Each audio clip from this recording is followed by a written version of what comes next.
your bar probably shouldn't look like this. Watch out for it being really angled and watch out for this being really bent. I have this note, but not this one. Here's how I'm gonna go into it. Okay. Oh, this joint is straight. I'm barring now 4 strings, but I'm focusing the pressure on the top 2 strings. I technically can do this without my thumb, check it out. That shows that the squeeze is not necessary. It's better with my thumb there, but I'm not using the thumb to squeeze on it. Important and difficult technique to be able to do. So a bar is the technique on the guitar when we take one finger and we play more than one note on the same fret with only one finger. So I'll point out my little side tip. Practice barring in small doses. Really be careful. Really be gentle on yourself. Take breaks, don't push it, don't hurt yourself. This can be where that starts to happen if someone holds a bar shape for 10 minutes straight. Well, real music playing, you never do that. But when we're practicing, we often are gonna hold something that is difficult to play longer because we're trying to learn how to do it. So long game, little by little, water the plant. You won't necessarily see it growing, right? But over time you will. Now we're ready to go into our series of exercises that are very simple to understand, and you just wanna kind of grapple with them and work towards being able to play these with clarity. We're gonna bar 2 strings up the neck and across the strings. There's not a shape for that one here. You can see the shapes are numbered. So 2, 3, 4, 5, 2, 3, 4. These are numbered according to the steps here. The barring 2 strings up the neck and across the strings with finger 1, there's not a shape for it because it's so simple. What I mean is just 2 strings, and let's do it on the top 2 strings. And you're using your first finger to bar those, okay? Now, how's your wrist? How's your pressure? Are you squeezing with your thumb? Can you use your arm a little bit, the weight of the elbow of your arm? A lot of people bar a little bit on the side of their finger like this instead of straight on. So just a tiny bit. I am a little bit on the edge of my finger, not all the way, but I am that. So you're trying to get both of those to ring. And of course, if you're closer to the fret, it's gonna be easier. Okay, so when I say go up the strings and cross the strings, this is all I mean. Can you get them to ring together? And if you're already tired out, take a break, come back the next day and do it. Right? Over time, you might want to add this to just a routine type thing you do if you really care about getting this down. Don't bend your wrist out like this. Be really careful. Don't squeeze a bunch. Try to use your arm. Of course, it takes pressure. That's the challenging part. It takes energy. So you got to just use the energy it needs, but not more than that.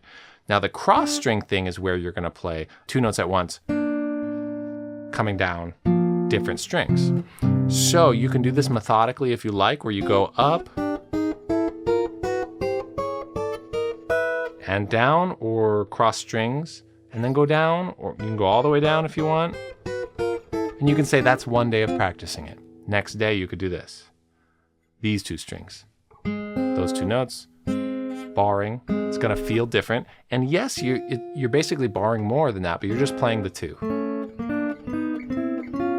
To practice. And my finger rotated a little bit. Instead of this way, it was this way. So don't force things that don't feel right. There's room for variety here. Your goal should be, is it ringing? Are they both ringing? Are they both ringing? Are they both ringing? Right? If one is buzzing out, if one is not, if one is clicking, then that's the problem. That's the problem you're listening for to fix. So, and every guitar is different. Everybody's hands are different. Your guitar might have action the strings are really far from the frets up here. Or maybe it's way harder to play on the first fret. Some guitars are like that. So just be gentle, be careful, take it easy. It's strength, it'll take time. That's just number 1, okay? But that's great. You can start with that and you can kind of pick and choose and do little bits of this. As always, you really are your own teacher in the end. I'm just showing you a path as a guide. Bar the major chord shape up the neck, specifically in this case, along the top 3 strings. So you're not gonna go across strings. That's this. So number 2, catch what we're doing here. This is the major chord shape. Top string here, you see 1, it's the root of the chord, root of the chord. So all of these have a 1 in it somewhere. If you line that 1 up with any specific note, that's the chord you're playing. So whatever note the 1 is on, which is the top string. So if I play this chord, that top note is the chord. So we already barred 2 strings. Now we're gonna put our, boom, second finger down. Well, it's gonna make it actually a lot harder because you can't mute a string above. So I have to be on the tip of the finger here in this case, playing these 2 strings and getting this note, okay? So it's not gonna be easy. But if it feels impossible and you did this one fine, then move on to some of these others. Just try them. Just try them, be easy, be gentle on yourself. Know that there's no way you will not make progress on it if you go little by little with this and focus on making sure you're not hurting yourself in any way. Okay, these are all called partial bar chords. They're not full bar chords. A full bar chord would be barring all 6 strings. Much more difficult to do, so we're working on partial bar chords. Number 3 says practice the F major chord shape. That's this. And this is kind of organized in a way that's not necessarily they're getting more difficult.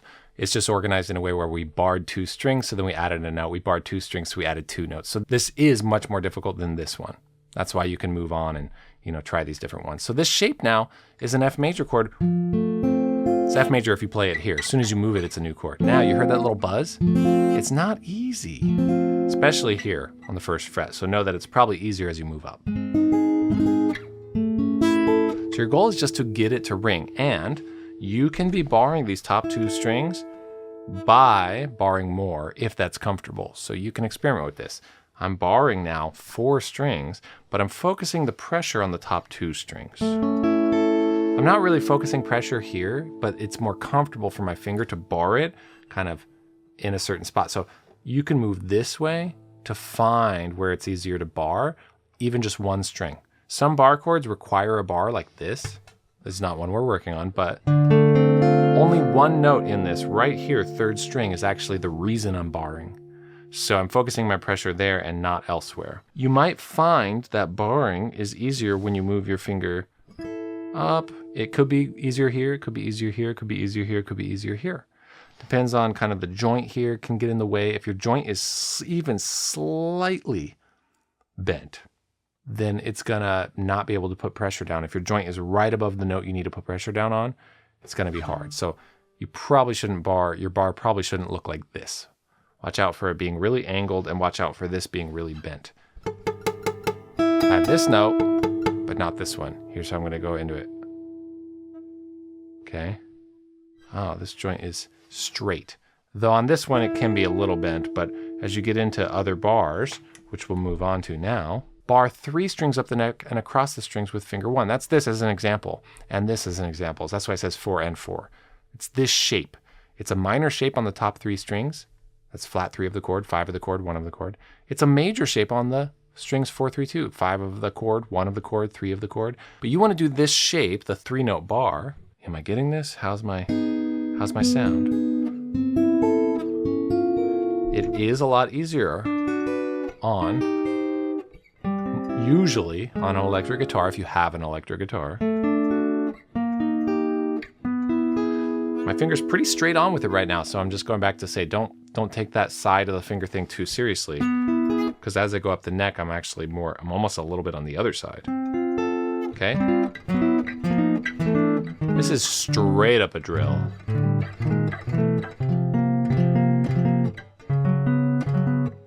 And it's tiring for my arm. It's tiring for my hand right now as I teach this.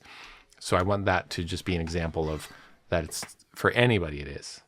It's not a thing where eventually you can play that for hours and be fine. No, it's just in real music, it doesn't come up as this constant thing. Occasionally it does, depending on the music. Like you could have to play a lot of bar chords in a row for a while, but even in real music, in a situation where it's all bar chords, you often have these little breaks when you're switching chords. It's not the same as when we practice and kind of hold it so intensely constantly. Let's look at this diminished shape. Simply, this is putting a finger down in front of the 3-note bar along these 3 strings in particular. And it doesn't matter that it's diminished. Just think of it as a little shape you're working on that is part of our barring exercise. So you're doing this on the 3 strings, 4, 3, 2, and then you're putting first finger down. And then you're moving up. This will be the hardest one so far, I think. And remember, you can kind of do this to see, is it easier right here? Is it easier right here? Is it easier right here? And don't be discouraged. Every single guitarist that starts working on this really struggles with it. And I just know I've seen it time and time again because I taught people for a long time. And so just let it be hard. This is a moment where you got to let it be hard. Okay. You got to let it be hard and don't push through it. Let your hand recover and heal your arm and your wrist and everything that is being used in this situation. This one's really hard. That's why it's a bonus. This is a 4-note minor chord, the root of the chord, the root of the chord, flat 3, 5, movable 4-note minor chord. We have to bar the top 3 strings and then put our 3rd finger down. It's a nice chord. I use this one a lot. I really have to pull with the weight of my arm as much as I can. I technically can do this without my thumb. Check it out. That shows that the squeeze is not necessary. It's better with my thumb there, but I'm not using the thumb to squeeze on it. So I'm really pulling on it this way. It's still effortful. It's not easy. It just is what it is.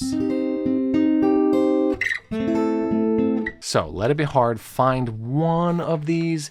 If just you need to find one only that work for you to feel like this is where I'm at right now. If you just want to work on this first one until you feel like it's no problem, then do that.